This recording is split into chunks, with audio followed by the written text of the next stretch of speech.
What is up, family? We have another Patreon request, and this is the very beginning, I was told. The beginning of Oversimplified. Like, literally, like, maybe one of his first couple of new videos, I don't know. World War I, Oversimplified, Part 1. And look, only 6 minutes, so definitely different than the normal. I think they're like 20 minutes now. Let's check it out. These are now considered classics. The world of 1914, a time of modern... Oh, his voice is different. Yeah, okay. This is definitely all right. The world of 1914, a time of modern technology, culture, and fashion. Oh, I told him. Maybe I help you guys out, you know?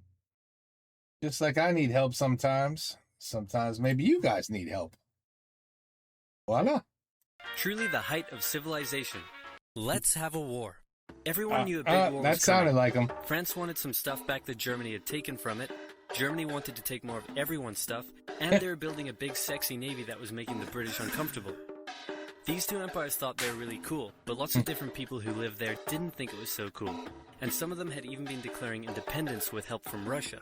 Everyone was talking about each other behind each other's backs, throwing the fact that military technology had come a long way since the last major war, and suddenly everyone was pretty eager to beat each other up. In this area of Austria-Hungary live some Serbs and Bosnians who hated living in Austria-Hungary. So the Austro-Hungarian Archduke Franz Ferdinand goes there for a nice drive in an open-top car with his car's route published in advance.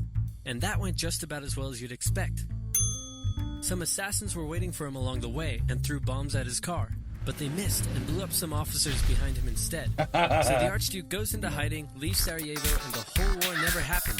Except no, the Archduke doesn't leave, but instead goes back out in the open-top car to visit the injured officers in hospital. The driver takes a wrong turn and by sheer coincidence gets stuck beside one of the failed assassins, who shoots him.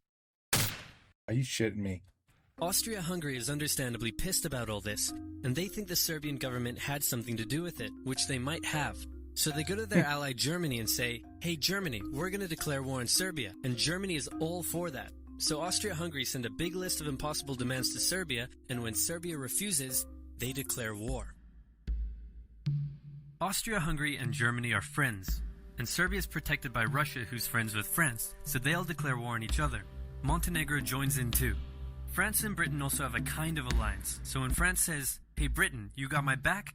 Britain is like, maybe. And then they decide to stay out of it, which is great for Germany because Germany has a plan. They know that Russia is so big and clumsy that it will take them a while to get ready for war.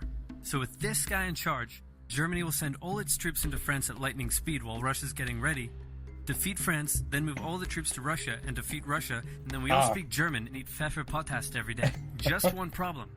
France has loads of forts and defenses along its German border, and Germany can't waste any time fighting them, so Germany decides to go around them, through Belgium. Belgium is neutral, but Germany wants to march 750,000 troops through it to get around France's defenses. They're hoping Belgium will just kind of sit down and shut up, but they don't. They fight back, and they're pretty good too, so they slow the Germans down. What's worse is that Britain shows up, and they're pretty pissed that Germany's invading neutral countries. So now Britain declares war on Germany. So Germany push on through Belgium and commit some atrocities along the way. They also wear spikes and sometimes skulls on their uniform. So if you're trying to not look like the bad guys, good job. The Allies have a propaganda extravaganza, and this starts having an influence around the world, notably in America. The US President Woodrow Wilson sees himself as a bit of a Jesus figure, and spends most of the war trying to get everyone to just hug it out. But there's also a large population of ethnic Germans living in the United States, and when the war first broke out, they were like, "Yay, Germany!" But now that they're committing atrocities in Belgium, they're less enthusiastic. Let's play Spot the French Soldier. Did you see him? Easy, right? He's wearing a bright blue uniform with red trousers. And do you know who else spotted him easily too? The Germans. So when the French were slowly marching in columns through the countryside, the Germans easily tore them to shreds with their giant guns. Oh. All the nations involved in this war went in with an old-school war mentality, and all of them had to update their uniforms and tactics a lot during the Great War. Because this war was going to be like nothing anyone had ever seen before. Russia's ready for war, and way earlier than expected. Hey Austria-Hungary, can you get on top of that? Oh yeah, sure, we've got this. Nope. So Germany has to send some troops back to the east to defend against the Russians. The chief of staff of the Austro-Hungarian army is this guy, and although he is handsome, he turns out not to be the best military strategist. Austria-Hungary constantly ignores Germany's advice, and then comes running back to Germany whenever they get in trouble. Austria-Hungary even gets its ass kicked by tiny Serbia, who repels all their invasion attempts at the start of the war. It's better news for Germany in the north, though, where they almost completely wipe out the Russian Second Army.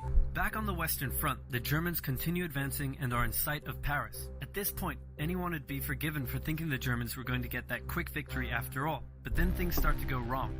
The French commander-in-chief knew something had to be done, and he ordered his armies to stop retreating. In the resulting battle, a gap opened up in the German lines. If a gap opens up, the enemy can use it to flank you from the side and behind, so the German armies have to retreat. The Allies launch a counterattack, so the Germans dig into defensive positions. The Allies do the same. Then both sides move north, trying to outflank each other along the way. When they reach the sea, they're in a stalemate with trench systems running the whole way from the coast to Switzerland, the beginning of trench warfare on the Western Front. Here's how trench warfare works. Two opposing lines of trenches with no man's land in between. One side would pummel the other with hundreds of thousands of artillery shells, sometimes for days at a time. This had a huge psychological effect on the soldiers, leaving many shell-shocked. Then, the attacking troops would leave their trenches and rush across no man's land, a muddy wet mass of shell craters and barbed wire. The defending trench would unleash machine gun fire on the attackers, inflicting thousands of casualties. The attackers would send wave after wave until either they gave up or the opposing trench was finally overrun. There would be months of fighting and the deaths of thousands in order to gain a few meters or kilometers I was going to say, and a lot of death. of land. Living in the trenches was hard work too. Corpses, mud that could swallow you whole, pools of poisonous water, rats, disease, the smell. It's insane that millions of soldiers put up with these conditions, and commanders ordered them to do so for years. Because the commander wasn't the one putting himself in danger. Yeah. Wow. Totally different, huh? Than the normal oversimplified we're used to watching. But I could, you could definitely tell the resemblance of this is where it started. He's come a long way. Way more humor now. But no, that was good. I enjoyed it. That was good. Man, I tell you, between this and the guerre au Gaulle, so much Europe, I tell you, has been fighting and fighting for a long time, people. Long time. I think only I don't know, in the last maybe 30, 40 years, 50 years. It's been calm until Russia decided, hey, Ukraine, we want our shit back. So you got that war going on, but it's been pretty calm, right? But man, before this, in this period, it was never calm. It was never calm. But anyway, there you go. So now we're going to watch part 2. Gonna have to watch part 2. Probably tomorrow, but because I'm getting tired. WW1, baby. World War I. Terrible.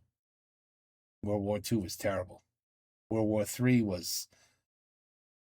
Hopefully it never happens, because that you probably won't have too many people that'll be able to say, ooh, World War III, yeah, that was bad. Yeah, World War III was... yeah, you know what happened in World War III? Yeah, big bombs landed all over the place, and like everybody got eradicated. I mean,